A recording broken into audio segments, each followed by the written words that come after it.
Thank you for the kind greetings, everybody. Um, just a quick heads up, which has been the norm lately.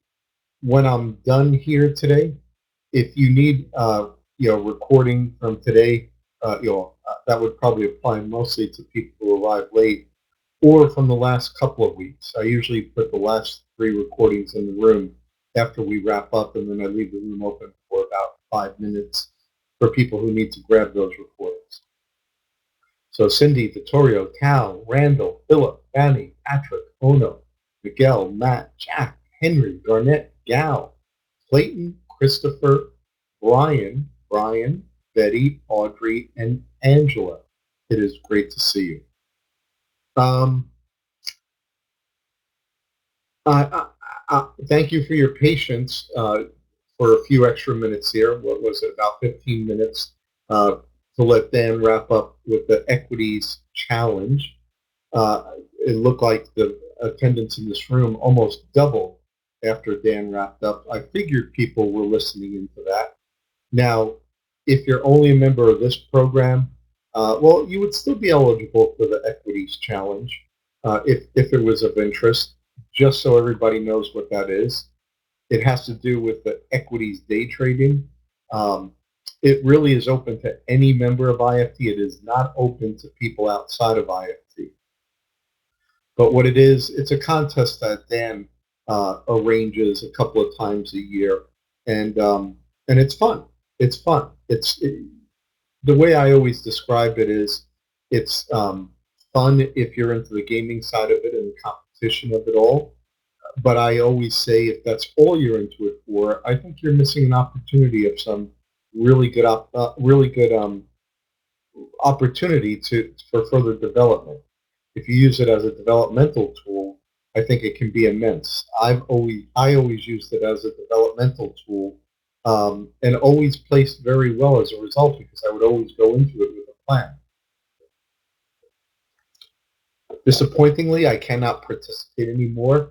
Once you're a live graduate, you're not allowed to participate, which I can understand that.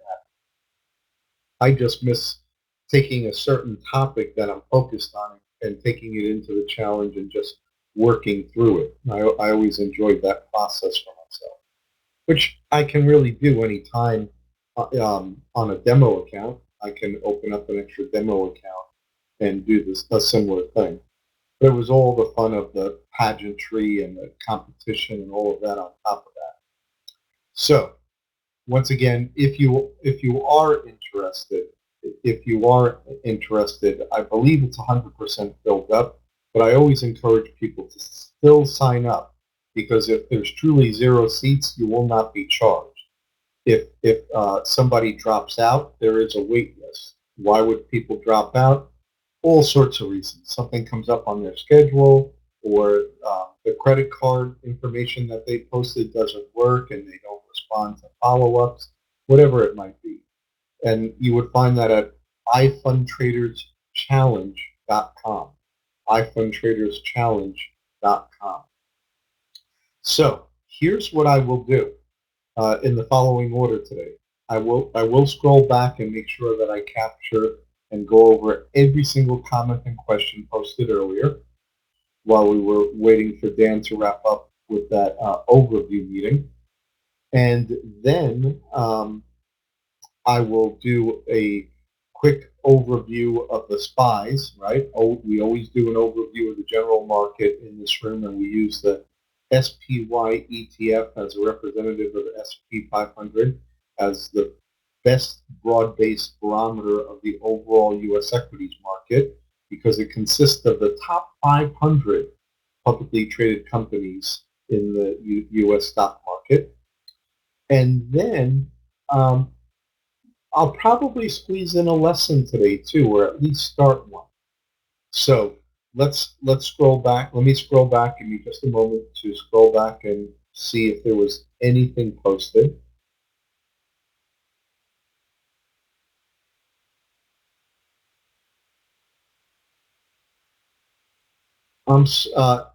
Angela, my Robinhood shares.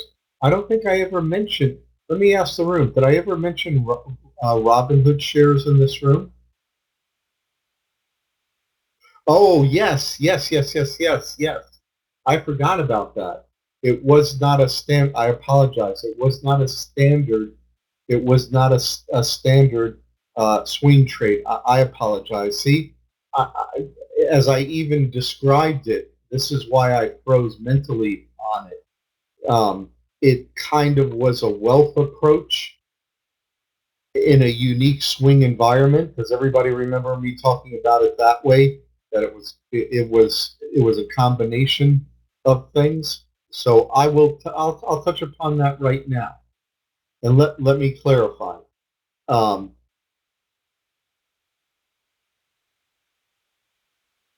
exactly.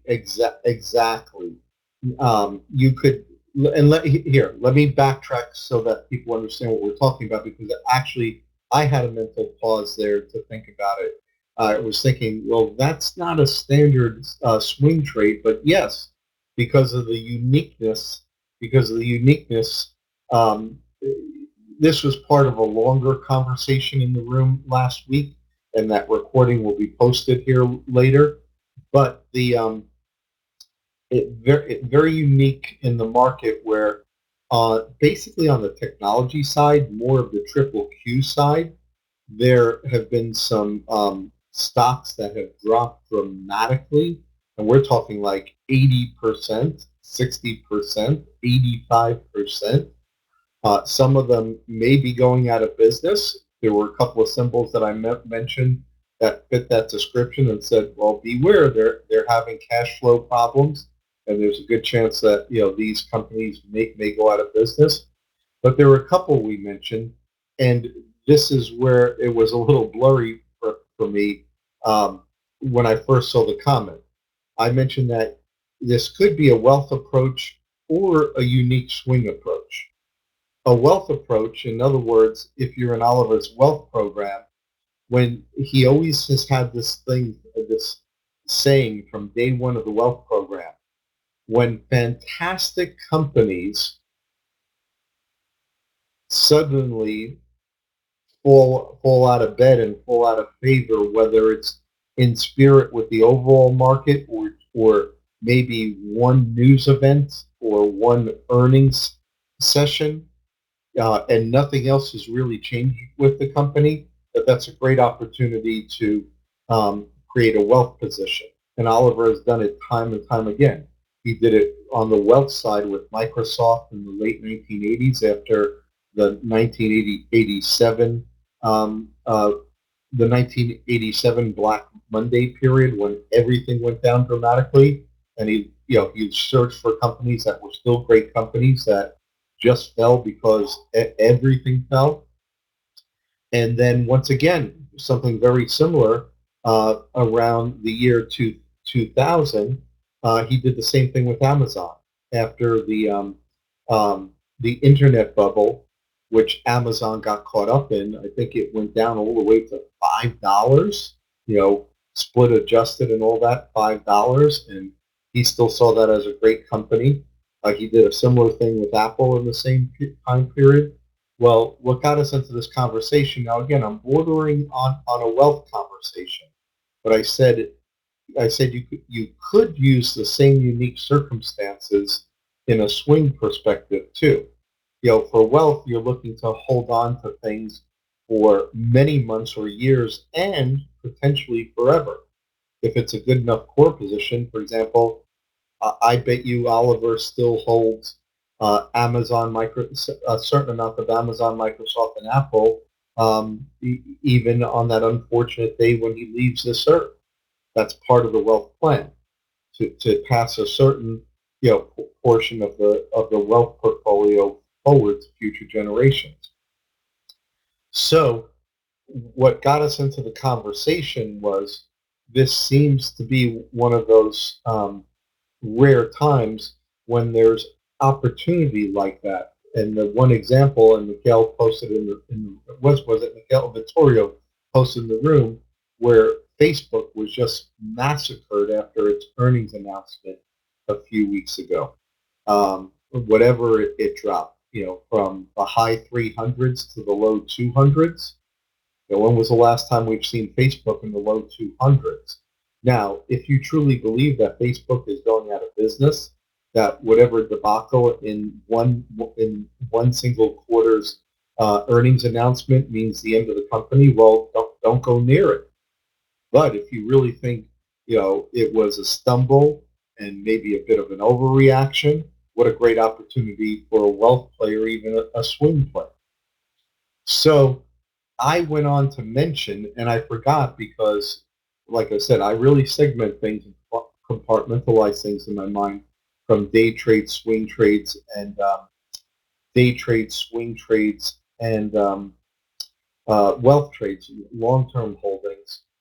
I talked about some companies that have really been battered as we've had this pullback in the overall market, but even more extensive of a pullback on the technology side. Like I said, more represented by the triple Qs.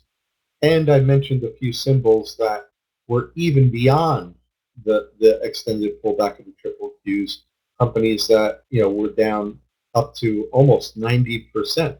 I mean, those that's a massive pullback. That would be, once again, like the whatever year that was, somewhere between 2000 and 2003, when Amazon went from $100 stock back down to five. And could you imagine if you bought a bunch at $5 back then, and 20 years later, now it's a whatever, a $3,500 stock. So let's see, and one of the symbols I mentioned, I won't go over all the symbols because, as I said, some of the symbols I did, very loudly say, watch out. A couple of these companies may be on their way going out of business. This may not just be caught up in a big drift downwards. This may be symbolic of their cash flow problems, and they're running out of cash, and they may not be around much longer. But one stock I mentioned was HOOD, Robinhood. I think its all-time high was $70, and it went down to about $9 or $9.80 or something like that. It IPO'd at like $40 or something like that. So it really has been all over the map. It's only been publicly traded several months, and so let's say it went public around the $40 range, ran up to $70, and now went down to $9 or $10. And I explained an accumulation plan, which you could use as a wealth building accumulation plan if you believe in it as a company that you'd like to hold potentially forever, or even a swing trade that you use the drift downward to accumulate as it's drifting downward, and as it runs up, unload bits and pieces. So, Angela, I believe you mentioned it. Do you remember? What price level I started accumulating?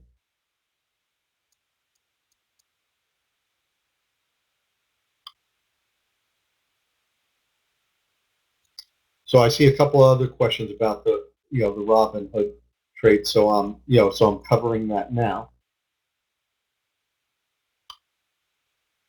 It did not get down as low as 9. It did not. I think it was here. Let me bring. The best thing is to do is bring up the chart, right? So here, I mean, look at that daily chart. This isn't even all of it, but here back in October, it was about a $50 stock, and here I think this was the day after earnings. Let's call that $10. It hit a low of $10. It was like really $9.89, and I think in the pre-market, it did get into the $8 range, Angela. But 9:30 a.m. to 4 p.m. on that day, it just barely broke $10. Is everybody with me so far? Is everybody with me so far?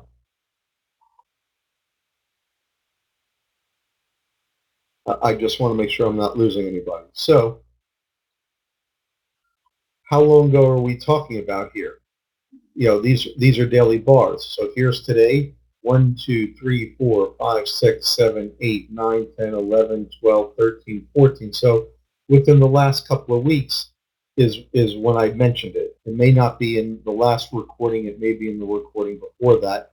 But I'll post today's recording, last week's recording, and the recording before that.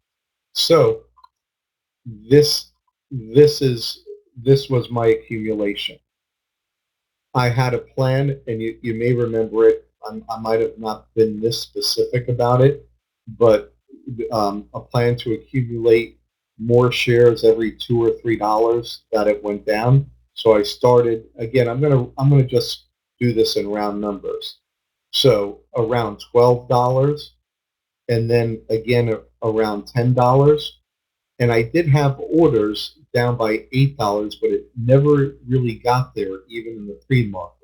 It got into the eights, but it really didn't go to the low eights and into the sevens. So if you figure the accumulation was at 10 and 12, and I was saying as the swing trade, this is as a swing trade, that I would start unloading it in the high teens and probably be done with it as it gets into the 20s. So basically, think about this. I only had opportunity to accumulate at the $12 level and the $10 level. So what would my average price be? My average price would be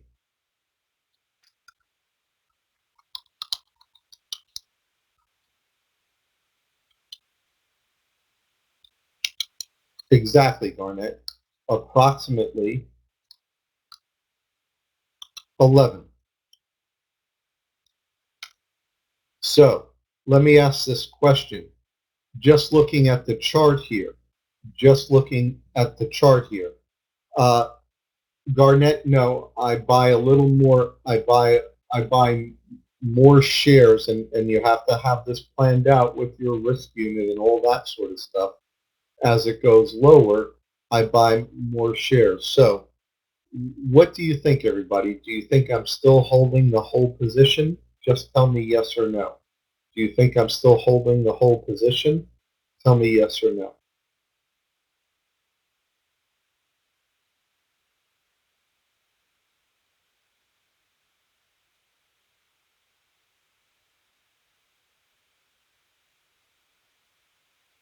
Okay, a mix of answers, and it's really more of a comment on your perspective of things. Your perspective of things. You might be saying, well, no, if you hold on until the 20s, that would be a real home run. Or what if it even got halfway back to its former highs up into the 30s? Well, in a trade like this, let me get the writing tool here with a magic marker. Here we go. In a trade like this, would you consider this a lot compared to the whole chart? Here's another yes or no question. Compared to the whole chart, would you consider that a lot of movement? Yes or no? Would you consider that a lot of movement? What's in the circle? Yes or no? Compared to the whole chart. Okay. So follow the logic and the math, which I'm going through right now. So let me grab a calculator too. Roughly speaking, and let me draw that circle again.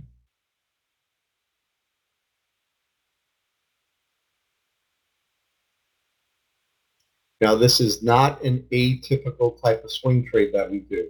I just have to keep saying this over and over again. It's just a little bit of a uniqueness in the market that we've had such dramatic pullbacks in a various area, being technology. If you think this drop in this stock from $70 to single digits means Robinhood is going out of business. You shouldn't be near this. But if you think Robinhood has a future, there's a shot for a swing trade or a unique type of swing trade or a wealth building trade. Does everybody understand that? Just give me a yes or no so I don't have to keep repeating that portion of it. Excellent. Okay. So here's the beauty of this when it does work. Remember, you still have to use your risk unit. It's not, putting, the whole house and your whole future and, everything on it, which you should never do. But just watch the simple math. In this little bit of movement, it went above $15. So I'm going to put $15 there. Does anybody remember what my average price was? Put the average price in the room. And I only had a couple of opportunities. This did not keep falling. I did not, even though I had the orders out there at $8 and $6, those orders didn't even come close to being filled. So $15 minus my $11 average price, that's $4. $4 of movement. Now that $4, divide that by my average price, my holding cost, $4 of movement divided by my $11, that's almost a 40% profit on the position. You better believe I took advantage of some of that. Again, you have to put into perspective. If you're thinking this is the trade of all trades, I'm going to wait till it's back in the 30s and all that. I guess you could do it that way, but for me, in this little circle here, that little bit of movement, I could partially book a 40% profit margin. Now that's a nice swing trade. So roughly speaking, I have about my orders to accumulate in the $8 range and the $6 range were killed. I took those off. And now the position that I have around 15, I took off half the position. And right now it's hanging out at around 13 to 14. If the other half of the position falls back, what do you think my worst case scenario is going to be on the back half of the position?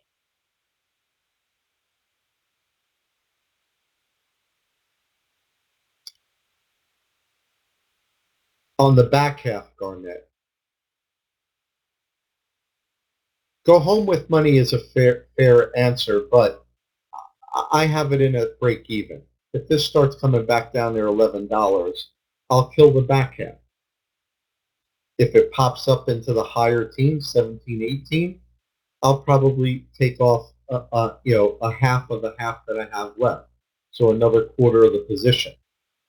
So there's no way I'm going home without making money on this. Think about this. I booked half the position at a $4 profit.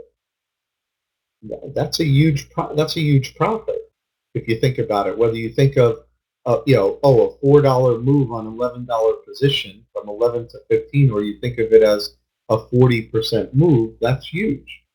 And it's just this little tiny move in the circle. Let me put away the calculator. It's just this little tiny move in the circle. Take a look at the rest of the chart. Who does that sound like? Who does that sound like? Counter trend position, and you mandate a tiny move to make a big profit. Garnett, yes, it does sound like me, but I'm thinking of somebody else that a lot of you know.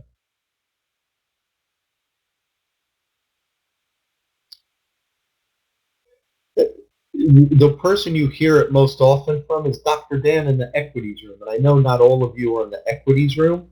Whenever Dr. Dan does a counter trend trade, he always talks about the fact that this has to work and pay nice dividends with just a little bit of a bump upwards. And if you don't get that little bit of a bump upwards, you kill the trade. So in spirit of this, it's something that you day traders and equities hear almost every day. I just took more of a swing trade or a wealth trade approach. That simple. My approach, unlike Dan looks at the 8 MA and the 20 MA, and he has to have a minimum of a 2-to-1 back to the 8 MA.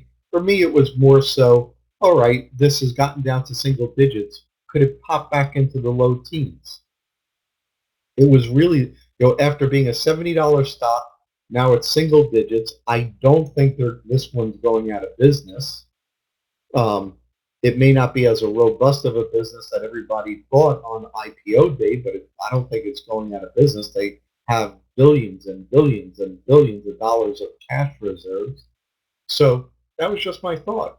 Could this in the intermediate term bounce back to the teens? That simple. Was this worthwhile? Just give me a yes or no. Was this worthwhile going through? Because it's not our average type of swing trade. We look more for VBSs and things like that because it's rare that you get this opportunity. It's not the type of trade that you find every day like you can find VBSs and gift plays and things like that. Okay, good. So it was of value because I was a little, and if you notice, I forgot about it.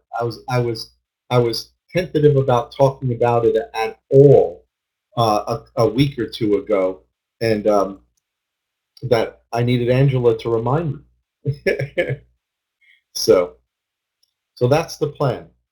My worst case scenario, I already have profit in it, and if the back half comes back into the $11 area, I kill the back half for around break even, maybe a little bit better.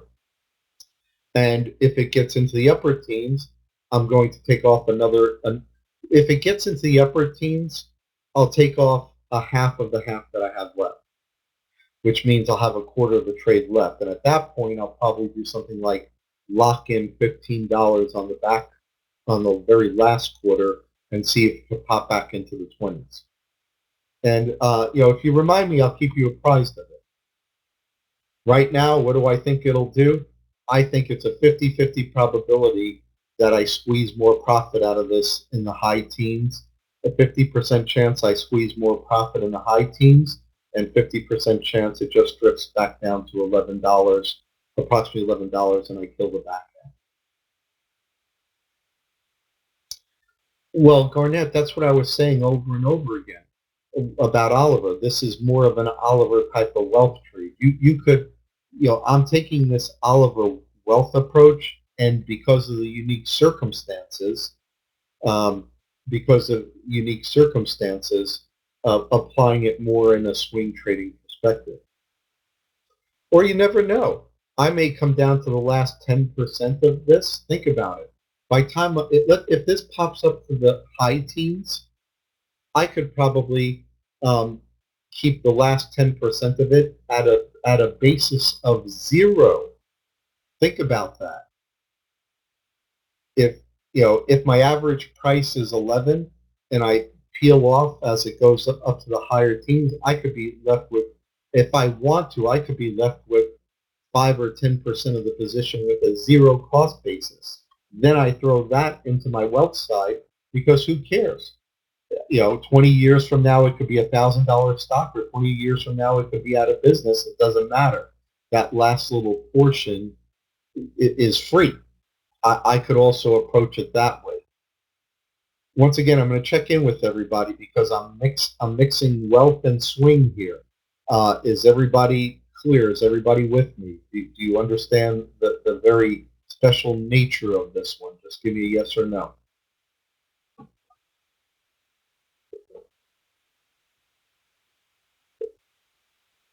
Excellent. Okay. Well, I'm glad it served you well. And I said I was going to do a lesson today, and maybe that's the lesson. But let me keep going. That was just question number 1. That was just question number 1. Let me see what else is in the room.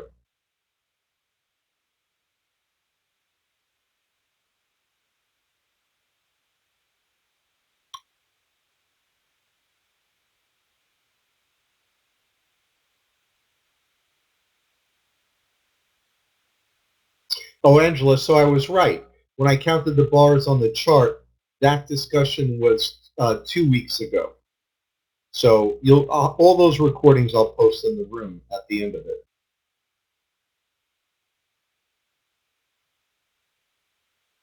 Now look what Garnett's. Well, you don't have to look. Garnett said earlier, "Oh yeah, HOOD is taking a beating. Oh, it's been massacred, and I still squeezed a 40% profit margin out of it. I mean, once again, I'm not going to go over the whole thing again. Ah, Angela, good, good. You like the thought process, and you just sat through the whole thought process again. Beautiful. Okay, Philip has a trade here. I'm just taking things in order. A stock that I do not know, or maybe I know it, but I've never traded it. Five five letter symbol. I don't know if I have access to that, Philip. Let me see. A 5 letter symbol. Do I have it? I do.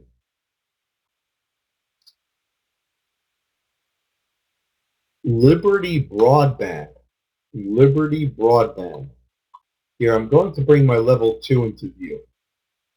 What, without even getting into the trade at all, what do all of you think will be the first thing I say to Philip from an IFT perspective?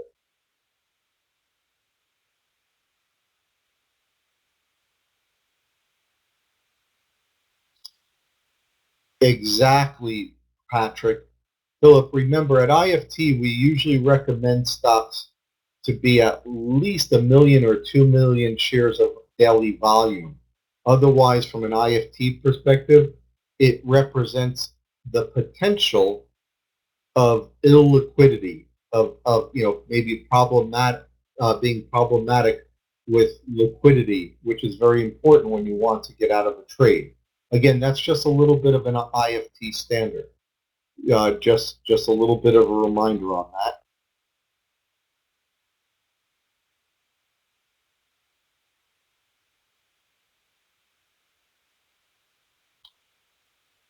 Here, I'm going to repost Philip's trade. Give me a moment to find it again.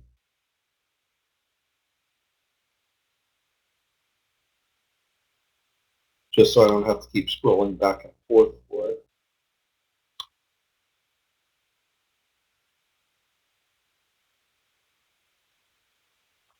Okay, so there it is. There's the symbol. It's Liberty Broadband. It's the bias is short. Very well posted, Philip. Very well posted. The weekly time frame. I'm on the daily. Let me head up to the weekly. And let me draw some lines here. I'll draw a line for the stop, 156.05. So right over the setup here.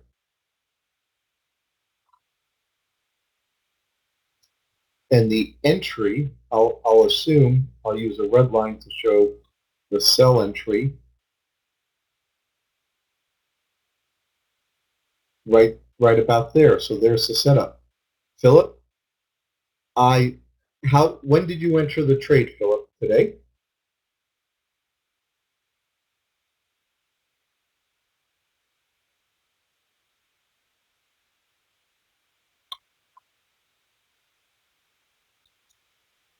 One second ago. Because I was saying it looks like it just triggered. It looked like it just triggered. Philip, I like it from an IFT perspective. Part of my job, it may sound like criticism. It's more like IFT overview or critique as I go over these. But I think you nailed this from an IFT perspective in this sense. Let's go through the 4 parts of a VSS. Number one, you need a downtrend. Do we have a downtrend here? The answer is yes. Here's the break here. Let me grab a yellow color here. Here's where the former uptrend was definitely broken, the break of the 20. You form a new lower low, a new lower high that's taken out. So now you have a confirmed downtrend. Second move, third move down. You're working on about the third or fourth move. So the first 2 parts of a VSS, do you have a downtrend? Yes, I just went through that. Number 2, where are you in market law 4? Well, I would say it's about the third or fourth move down. Once again, an average trend has 3 to 5 to 8 moves down. Part number 3 of a VSS. Do you have a market law free pullback? The answer is yes. You definitely have to pull back into the declining moving averages. Then, the last and final part of a VSS, do you have an event at a location? Yes. Subsequent bar takes out a prior bar at or near the location of the declining moving averages. Your entry is the bottom yellow line. You put your stop around the area of the top yellow line. What type of bar would you say Philip is using as part of the efficacy of this VSS? What type of bar?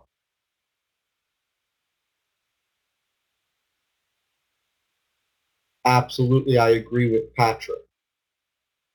A narrow range bar, a small bar, however you want to express it. Small, narrow, compression, market law 5 bar. Take a look at that. Now, this is the weekly chart. That bar has a $5 range, but look at it compared to the bars that have preceded it. So here's what's beautiful about this. If it works, remember, every trade is subject to failure. But if it works, the green line is the sell stop. The red line is the entry. And the yellow lines, if it works out this way, will be the positive risk units. +1 risk unit, +2. If this trade could get only 2/3 of the way back to the former low, it will, let me ask this. If this trade could get 2/3 of the way back to the former low, what will be the worst case outcome that Philip should accept? Let me say that again. If this trade could at least get 2/3 of the way back to the former low, what would Philip's worst case outcome be if he practices an IFT approach? Exactly, you got this. You got this. I thought the way I worded that would trip you up. Go, oh, I like that. I like the acronym, GHWM. Go home with money.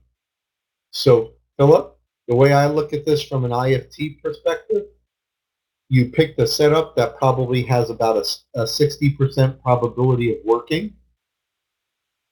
You have reward versus risk, that if you get a little bit of a push down, you'll be in an area where you take off all risk. And if you could at least get 2/3 of the way back to the former low, you're going home with money. So very well done. Very, very well done. But do note, even though I said it's a fantastic VSS setup with at least a 60% positive probability, that means it still has a 30 to 40% probability of failure. Everything has a probability of failure, and that's why we use our stops.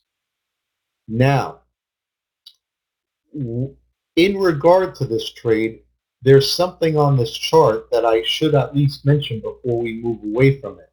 If this trade really starts working in Philip's favor, what on this chart should he have in mind?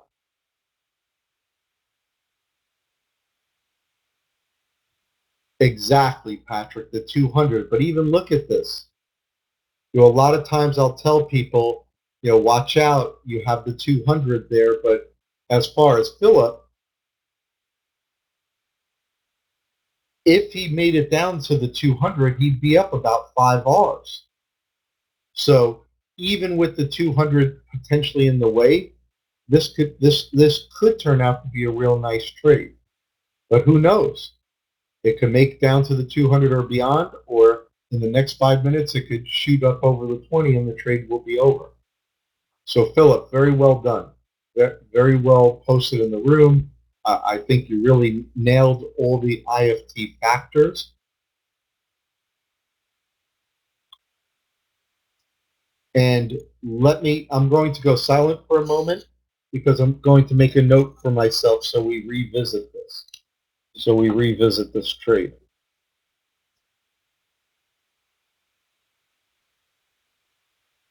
Especially since I'm not familiar with the symbol. Let me make sure I get it get it written down correctly.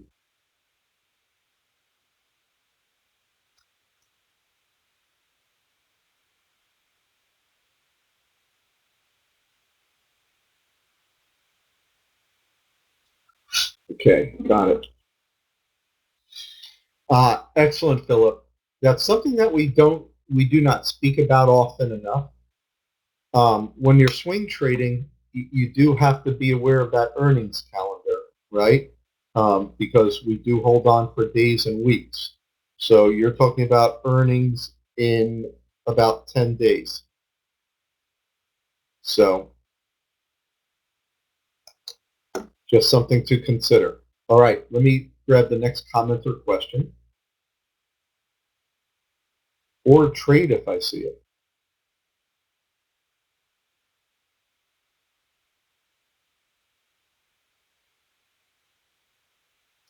So Philip, overall, kudos on this trade.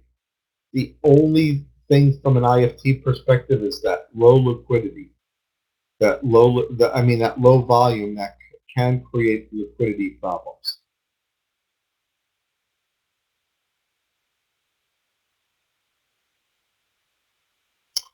Okay, Miguel. Let me see. Do I have enough to go on there? Let's see. I have the symbol right.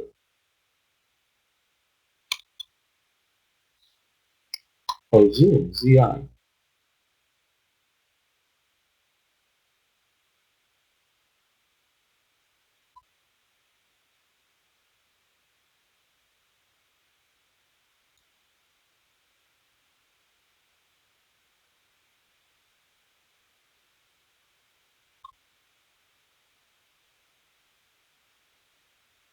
So just reposting Miguel's post.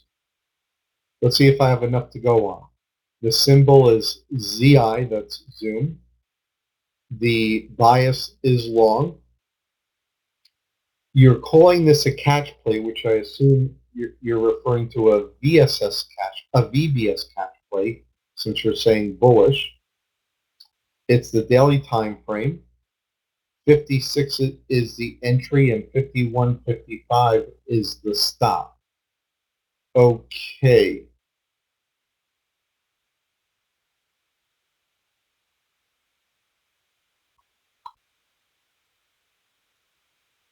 Let me just draw the lines for the entry and the stop.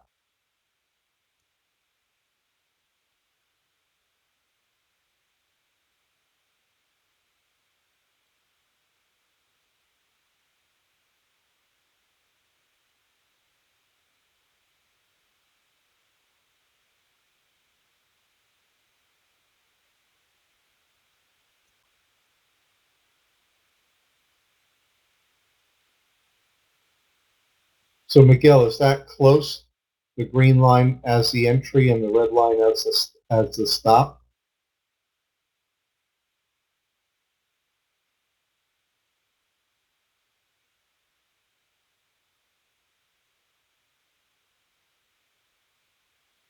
Oh, we lost Miguel. We lost Miguel. Oh, too bad. Okay. Let me walk through it anyway. And I'll do it quickly, uh, since it looks like Miguel stepped away. We have, you may hear the birds in the background, which is my little alarm to remind me of the top of the hour. He does have a catch play here.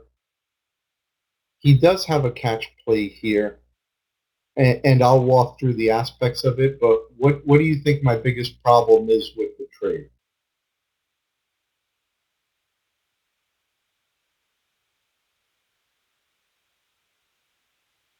No, Fanny, the risk is never high. The risk is always the same. The risk is always one risk unit.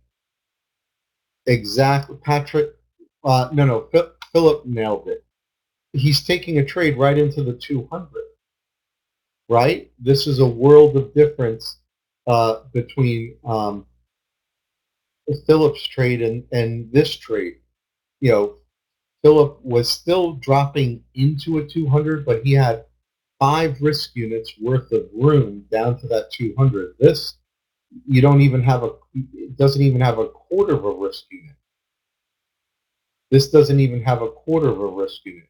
So I even struggled with looking at the catch play at first because that 200 was disturbing me so much. But he is right. It would be a catch play in the sense that you broke the 20 here, you formed a new higher high and a higher low, and now it's forming again.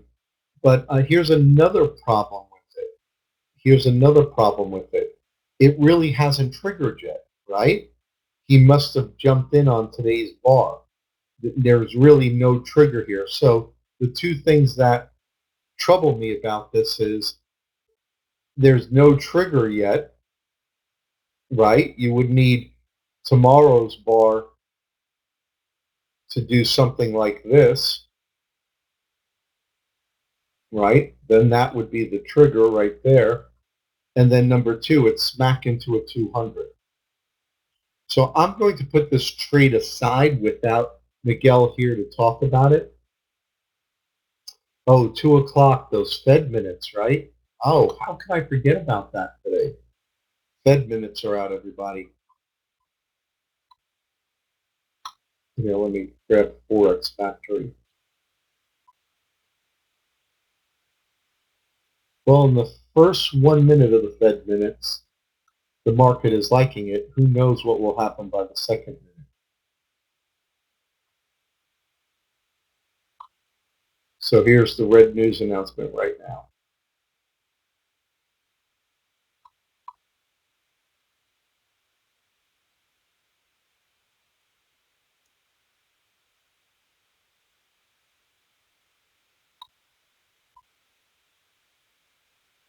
And once again, this is a swing program, but just for fun. This is why we don't trade news on the equities day trading side, or in the Forex day trading program. Take a look at this. Totally flat. Look at that elephant bar. And now, in a matter of seconds, that elephant bar is done. Very difficult to trade that. Very difficult to day trade that, in my opinion.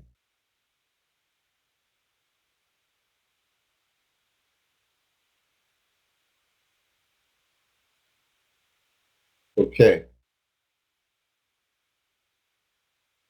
let me move on to the next commenter trade. And I'm sorry we lost Miguel. I would have liked to hear more of what he was thinking on this trade. But that happens. If things come up for people, well, I actually had internet outage problems earlier. I thought if it persisted an hour or so, well, look how quickly, I'm sorry, I just have to do this. Look how quickly that whole world changes. Again, these red news items are real tough. From a bull elephant in 2 minutes, this is the 2 minute time frame. In 2 minutes to a bear elephant, now back to right where it started. Crazy, crazy, crazy stuff. Not worth the waste of time and effort. From a day trading perspective.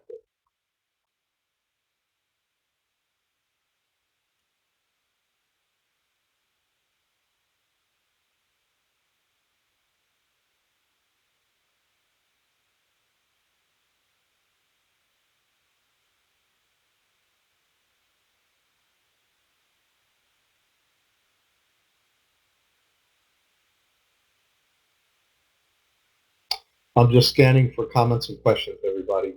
We might be at the end. Comments, questions, and trades.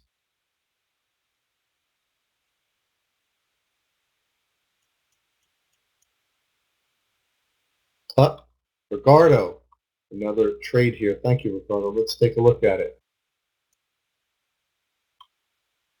GLW, one I used to trade a lot a long time ago, but I haven't touched in over 10 years. So let me get that symbol up here. Corning Glassware.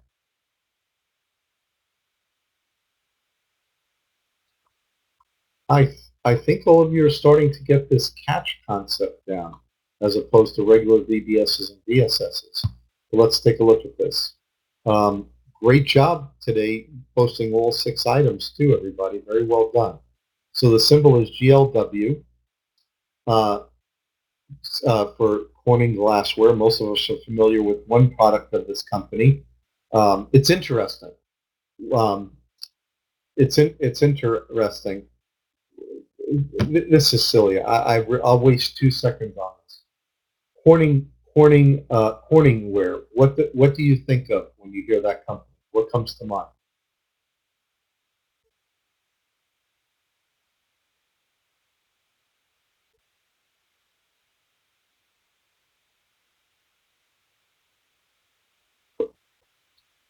The company GLW, Corning, COR. Okay, that's interesting. I thought I thought something would immediately be mentioned. That's the company.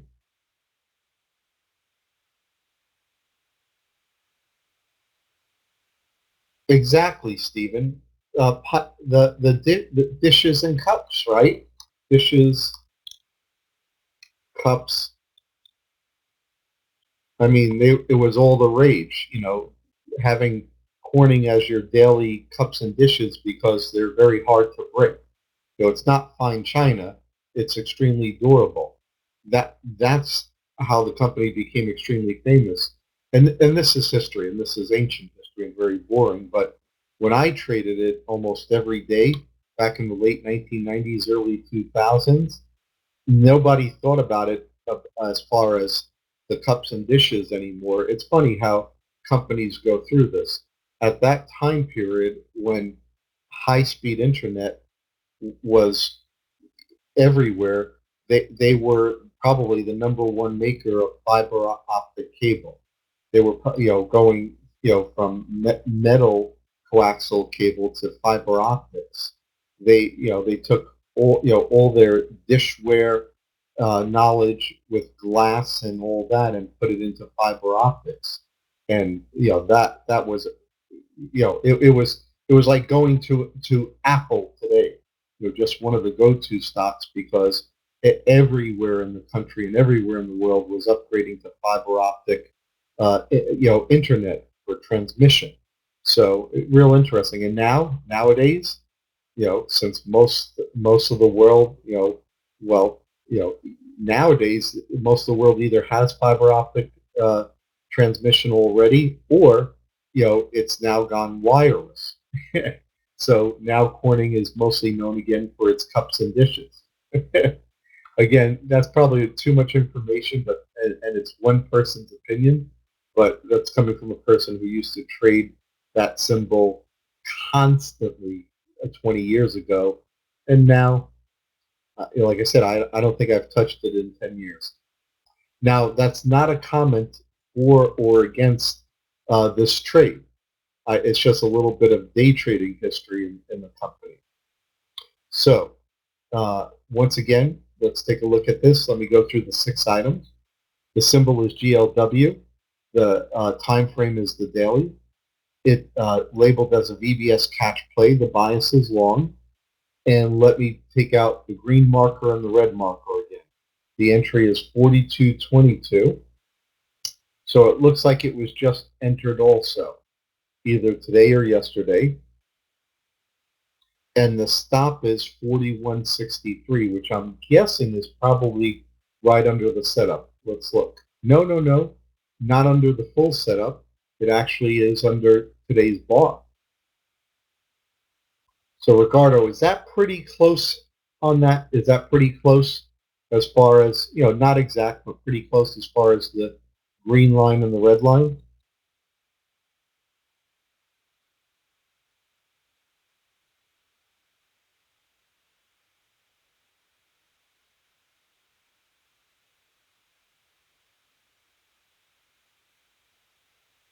Excellent.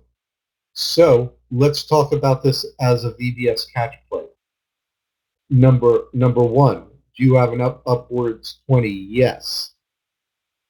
Uh, uh, Also, why are we looking at this as potentially the first move in a new trend? Well, you have your burst of bull elephant momentum. So you form your first new higher high. Now you're coming back and forming your first new higher low.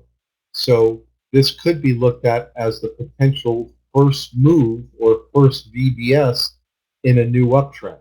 So I will take this definitely as a VBS catch play. The only debate somebody might say, well, look at this one here. Didn't you kind of form the new higher high here and the higher low here? And that first moves over. So there is a little bit of subjectivity. This is one where I would have probably accepted VBS catch play or VBS if somebody saw this as, the first move and that it was barely taken out. So once again, not everything is textbook perfect. There's some personal interpretation, but let's go with it as a VBS catch play. Let me get rid of all this. And in essence, the way Ricardo placed his stop, what did he create here? I know I'm saying this in a little bit of an obscure way, but the way he placed his stop, he did not put it under the full setup. In not putting it under the full setup, what did he actually do here? It's something else that we see Dr. Dan do all the time. Nope, no RBIs, Vittorio. No RBIs involved here at all. Not really a GBI. You're on the wrong track. This is a VBS. It's not. There's no elephant bars here or anything like that, Vittorio. Now, the reason why I think nobody's getting this is because I sort of said it in an obscure way. But think about this. He created his own narrow range, right? He created a narrow range bar. He could have put the stop under here. He could put the stop under the 20. He could have put the stop under the 200. No. He made this a really tight stop here when you think about it. He created a narrow range. And from an IFT perspective, there's a good part and bad part to everything you do. Here's the good part. If he gets halfway back to the former high, he can't lose money. And if he gets all the way back to the former high, he's going home with money. That's the good part. What's the negative side of a narrow range bar sword? The negative part is this could get dinged out very easily. Today or tomorrow, the price could just take a little bit of movement down and ding him out of the trade. So here's another one. You guys are making me make a lot of notes. So let me follow up on this one. GLW, VBS catch, daily time frame.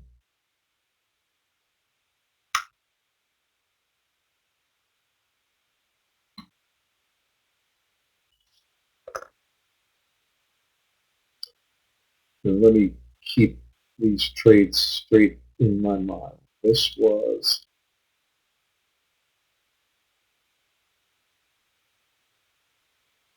Ricardo, this was yours, and the other one was Philip. And Miguel left and did not give us enough information to follow up on his. Okay, my notes are complete, so we can follow up on these in future sessions. Thanks, guys. I appreciate it. All right, let me scan back, make sure every time I think I caught everything, another trade sneaks in here.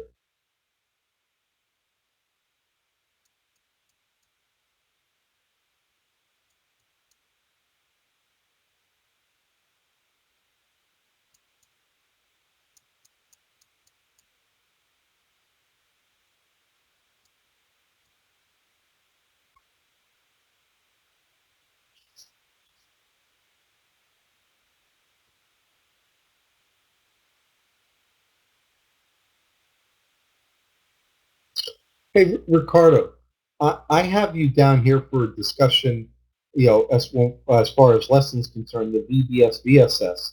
But I think we covered that already, and based on the trade that you offered, I think you're seeing it pretty well.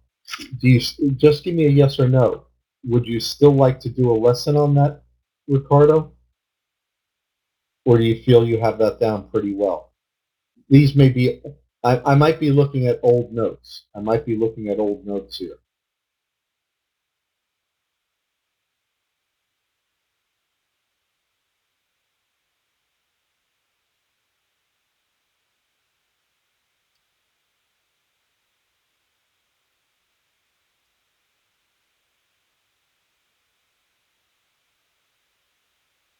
Oh, Ricardo, this might be an old note, Ricardo, but you had asked if we could go through a lesson on the VBS and VSS.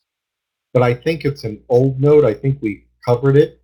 And based on this trade that you offered, I think you have it down pretty well. My question was, do you still need us to do a lesson on the VBS or VSS, or are you in good shape? So yes or no?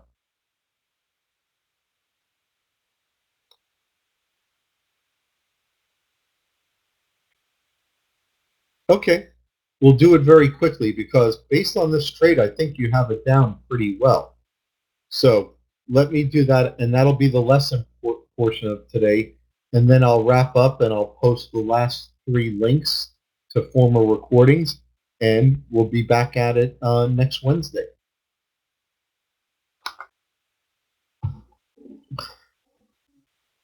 As I grab a couple of slides here, so we could do this quick lesson on the VBS and VSS.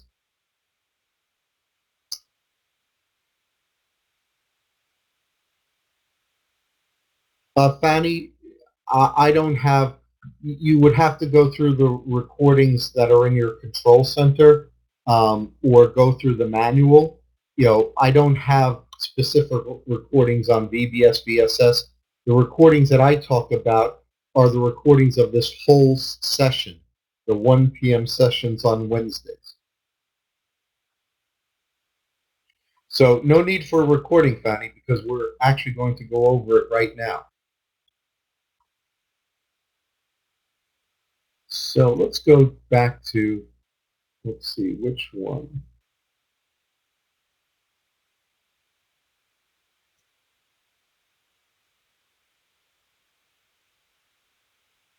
This was Philip's trade, right? The VSS on Liberty Broadband, LBRDK. So let me just grab a set of slides here.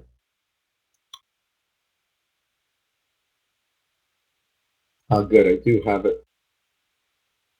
Now, I do suggest going through the recording for this program.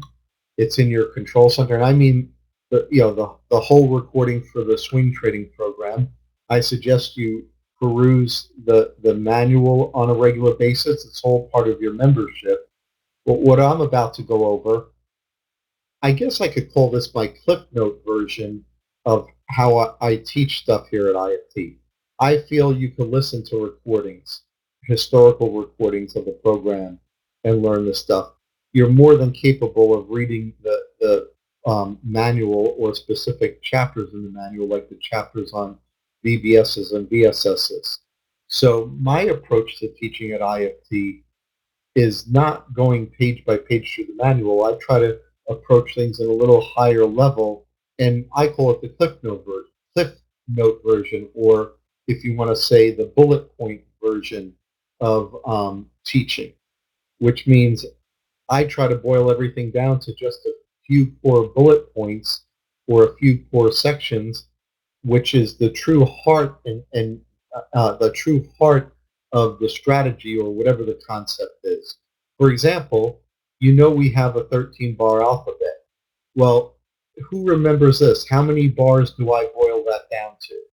I take the whole 13-bar alphabet and I boil it down to blank classifications of bars. Fill in that blank with a number. No, Garnett. Absolutely wrong. Good guess, though. Come on, we did it not too long ago, everybody. See why repetition is so important? Nope, Garnett. Now you're just shooting. Now you're just shooting in the dark. I'll give a hint. It's a number between those two. It's a number between those two. No, Vittorio. Ah, Philip. I don't know if Philip remembers or that was a guess. So this is why repetition is so darn important. But with with 30 people in this room, we went over this year. It wasn't even a topic that we did last year. We did it this year. And this year I've also gone over it in the equities room and the Forex room. So the odds are probably that at least 30% of you have heard me go over the bars in the last few weeks or since the beginning of the year. So I'm not going to do a lesson on the bars, but you know what? I'll put it, since nobody really got it right except for Philip at the very end, I'll put it down as a future lesson again, although we just did it a little while ago, during this year. So this is not a lesson on the bars. What I was trying to express was how I take the 13 bars and I elevate your knowledge about the bars by simplifying it down to 5 classifications. If you're curious, I'll just ramble through those classifications real fast and we'll do a future lesson on it.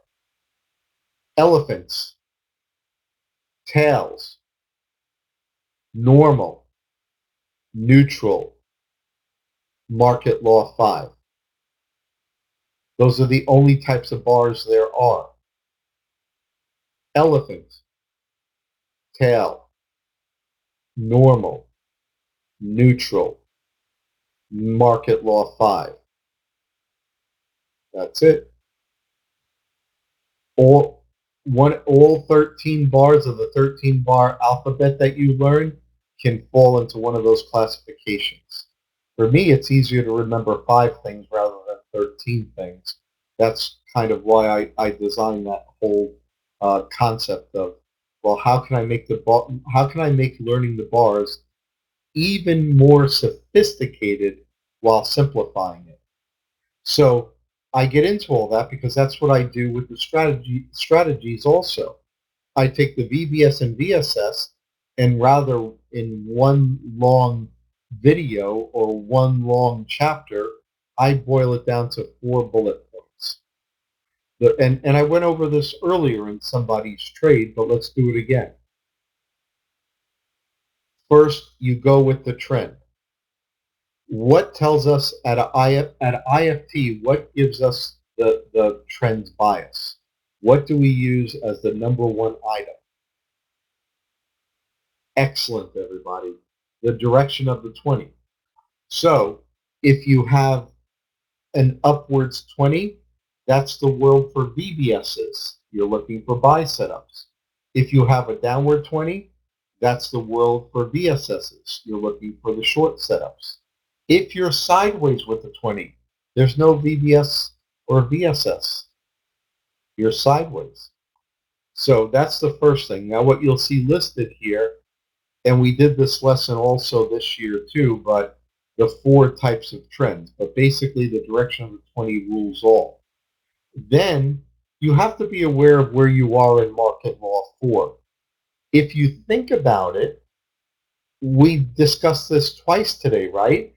If it's a VBS or VSS catch play, you're working off of the potentially first move of market law 4. That's why we put the word catch in there so that everybody knows, hey, I know, the trader is saying to the room, I know this is not a confirmed trend yet.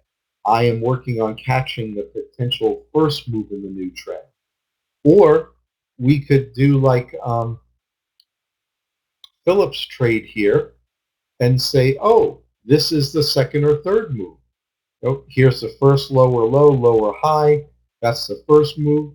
Second move, first move, second move. We're working on around the third move here.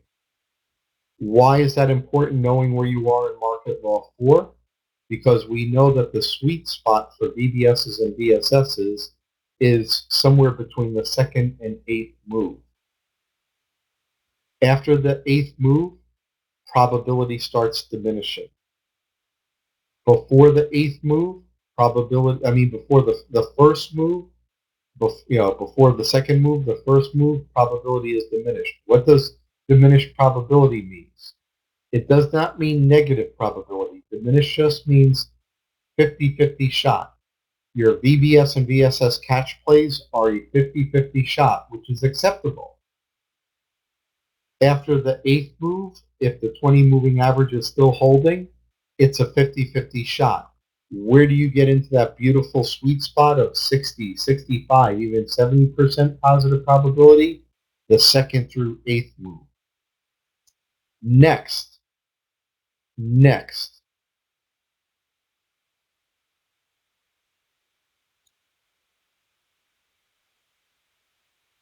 Watch for the market law 3 pullback. In every trade, in every VBS or VSS or VBS VSS catch play, I ask, do we have our market law 3 pullback? And what I just circled is the one for Ricardo's trade.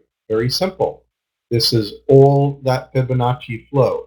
3 to 5 to 8 bars down, 3 to 5 to 8 bars back, 3 to 5 to 8 bars down, 3 to 5 to 8 bars back, 3 to 5 to 8 bars down, 3 to 5 to 8 bars back. That's why I said move number 1, move number 2. We're working on move number 3.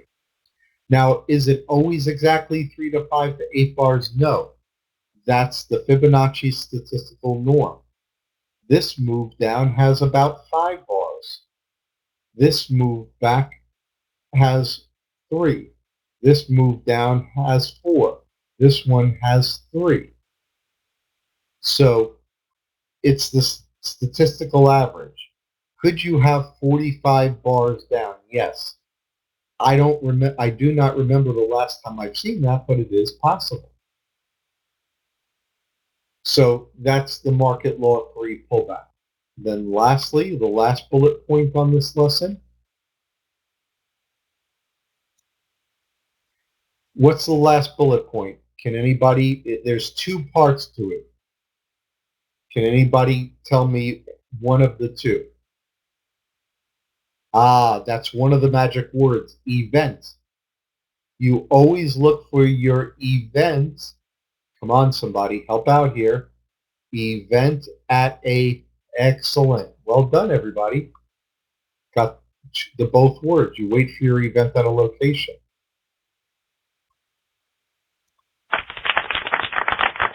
Hey, good job.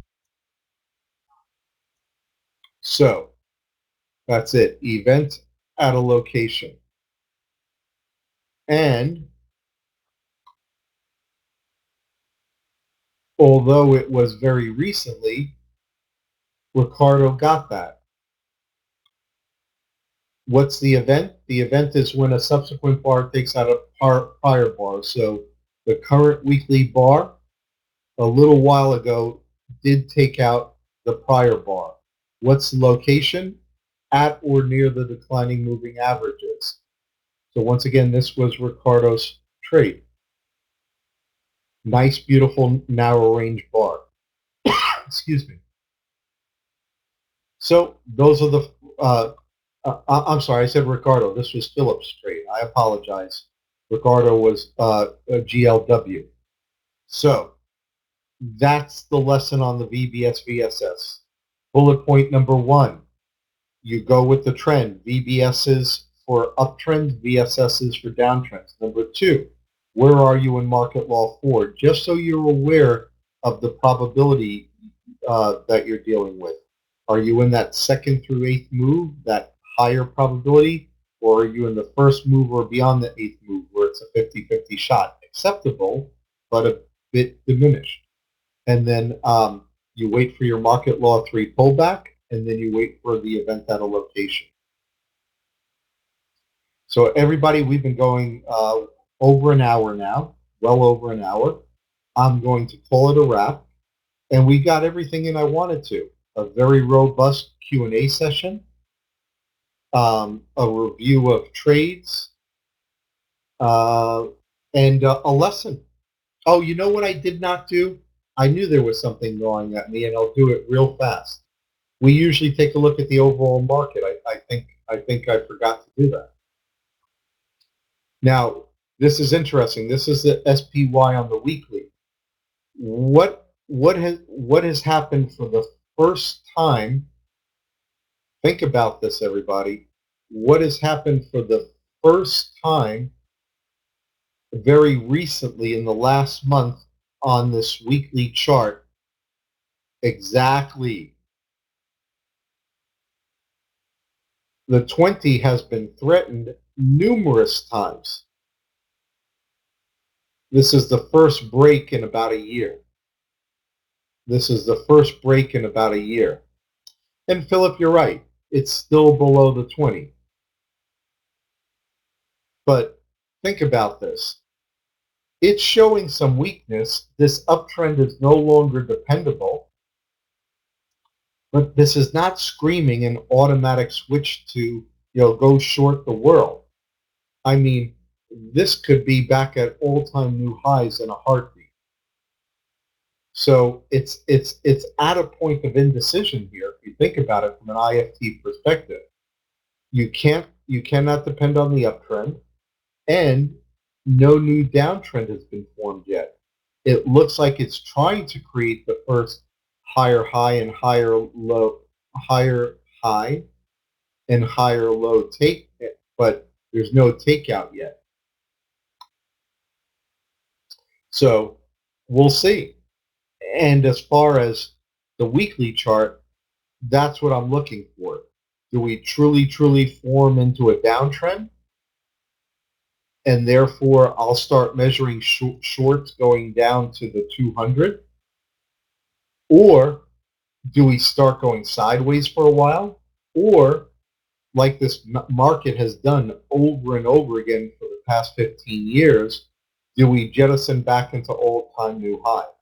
I'm not predicting any of those.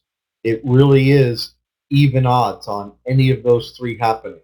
We could be in a long-time consolidation. This could be the big breakdown, and we, precipitously start falling towards that 200 and wipe out many months worth of bullish progress. Or tomorrow we could wake up to a bull elephant bar, which is an all-time new high area. So usually I do this review based on the daily chart, but the weekly chart is what we had up, and that's what came up. And I think this gives a better message than the daily chart right now, because let's jump to the daily. The whole fact that it's at a point of indecision, because think about it. You could say the same thing on this daily chart, right? Hit all-time new highs, then went flat for a long time, and then dove into the 200, and now we're stuck at 200, totally undecided. Totally undecided. Is this bullish or bearish? Well, the 20 is downwards, but the 20 is repetitively broken, right? So we're really kind of stuck on the gravitational pull of the 200 going sideways. So now, that was knowing in the back of my mind that I did not go to the SPY chart like we do in every single session. So I kind of did the order of things backwards or sideways. Usually we look at the SPYs first, then we take questions and comments, then we take trades. It doesn't matter what order we go into, and then we usually have a lesson too. So we accomplished all that, just not in the more of the traditional order. So everybody, here's what I'm going to do. The microphone's going off. I look forward to seeing all of you next Wednesday at 1 p.m. Eastern approximately. And if you wait around a few moments, I will put today's recording and the last two. Thank you, Clayton. I appreciate that. I'll put today's recording and the last two before that. All right, everybody. I'll see you in the many programs. All of you who are participating in the IFT Equities Challenge, good luck. I'm jealous since I'm not allowed to anymore, and I will see everybody real soon. Thanks, everyone.